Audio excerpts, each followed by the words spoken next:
नमस्कार. व्यक्तिमत्व विकासाच्या या विशेष भागामध्ये आपलं मनापासून स्वागत आहे.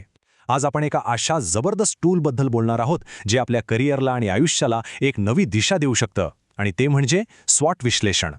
स्वतःला अधिक चांगल्या प्रकारे ओळखण्यासाठी हे खूप प्रभावी तंत्र आहे.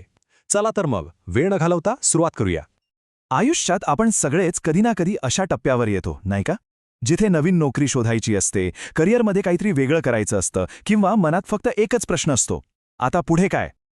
जर असे विचार मनात येत असतील तर काळजी करू नका, कारण यावर एक खूप चांगला उपाय आहे आणि आज आपण त्यावरच बोलणार आहोत. मग उपाय काय आहे? उत्तर आहे स्वॉट विश्लेषण. चला तर मग पाहूया स्वतःचं मूल्यांकन करण्याचं हे सोपं आणि प्रभावी साधन नक्की आहे तरी काय आणि ते काम कसं करतं. स्वॉट हा शब्द 4 महत्त्वाच्या गोष्टींपासून बनला आहे. एस म्हणजे स्ट्रेंथ्स, म्हणजेच आपली बलस्थानं किंवा आपली ताकद. डब्ल्यू म्हणजे वीकनेसेस, म्हणजेच आपल्यातील कमतरता. ओ म्हणजे ऑपॉर्च्युनिटीज, म्हणजेच आजूबाजूला असलेल्या संधी. आणि टी म्हणजे थ्रेट्स, म्हणजेच आपल्यासमोर येऊ शकणारे धोके किंवा आव्हानं. हे बघा, हे असं दिसतं एक साधा सोपा चौकोनी तक्ता. ह्याच आराखड्याचा वापर करून आपण आपलं विश्लेषण करणार आहोत. आपले सर्व विचार, सर्व मुद्दे आपण ह्याच 4 भागांमध्ये मांडणार आहोत. आता यातला एक सगळ्यात महत्त्वाचा मुद्दा लक्षात घ्या. आपली बलस्थानं आणि कमकुवतपणा हे आपले अंतर्गत घटक आहेत, म्हणजे ते आपल्या नियंत्रणात आहेत. आपण त्यावर काम करू शकतो, त्यांना बदलू शकतो. पण संधी आणि धोके हे बाह्य घटक आहेत, ते बाहेरच्या परिस्थितीवर अवलंबून असतात. हा फरक समजून घेणं खूप महत्त्वाचं आहे. चला तर मग सगळ्यात आधी आपल्या नियंत्रणात असलेल्या गोष्टींपासून सुरुवात करूया. आपली बलस्थानं आणि आपला कमकुवतपणा. स्वतःच्या आत डोकावून पाहण्याची हीच खरी वेळ आहे. स्वतःला काही प्रश्न विचारून बघा. इतरांपेक्षा आपल्यात असं काय वेगळं आहे? कोणत्या गोष्टी आपल्याला अगदी सहजतेने जमतात? कधीकधी आपल्याला स्वतःला कळत नाही, तेव्हा आपल्या जवळच्या मित्रांना, सहकाऱ्यांना विचारा की त्यांना आपल्यामध्ये कोणती ताकद दिसते. अगदी लहान वाटणारी गोष्ट ही आपली मोठी ताकद असू शकते. ती नक्की लिहून काढा. आता थोडंसं कठीण काम, पण तितकंच महत्त्वाचं. आपल्या कमतरता ओळखणं. इथे स्वतःशी पूर्णपणे प्रामाणिक राहणं खूप गरजेचं आहे. कोणत्या गोष्टी आपण नेहमी टाळतो, कोणत्या सवयी आपल्याला मागे खेचतात असं वाटतं, हे स्वीकारणं हीच बदलाच्या दिशेने टाकलेली पहिली पायरी आहे. ठीक आहे, तर आता स्वतःच्या आत डोकावून झालं. चला आता जरा बाहेरच्या जगाकडे नजर टाकूया. आपल्या आजूबाजूला असलेल्या संधी आणि धोके ओळखूया, कारण आतल्या तयारीसोबत बाहेरची परिस्थिती समजून घेणंही तितकंच महत्त्वाचं आहे.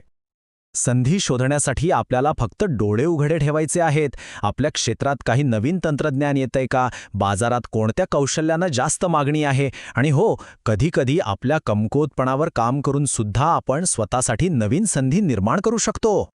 धोके किंवा अवमानान म्हणजे घाबरून जाण्याची गोष्ट नाही, तर ती एक प्रकारची पूर्वसूचना आहे.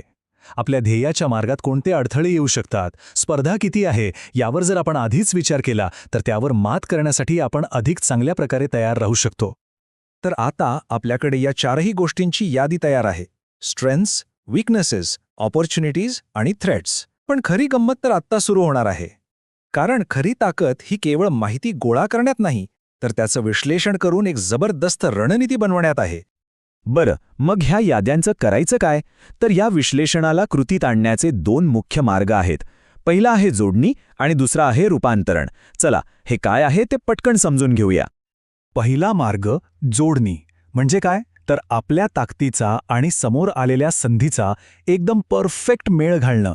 जेव्हा आपण आपली बलस्थानं योग्य संधीसाठी वापरतो तेव्हाच यश मिळतं. हाच आपल्या प्रगतीचा सर्वात स्पष्ट आणि थेट मार्ग आहे.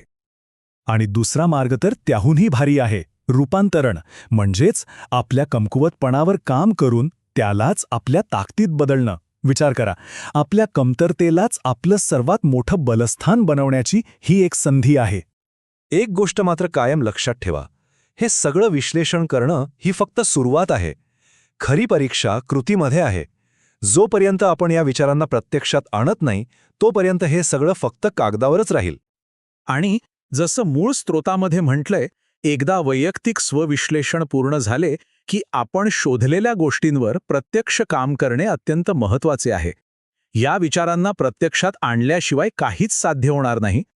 तर मग आता हे सगळं विश्लेषण पूर्ण झाल्यावर स्वतःला एकच प्रश्न विचारा की आता मी कोणती एक ठोस कृती करणार आहे. कारण ते एक लहानसं पाऊलच खऱ्या बदलाची सुरुवात असेल.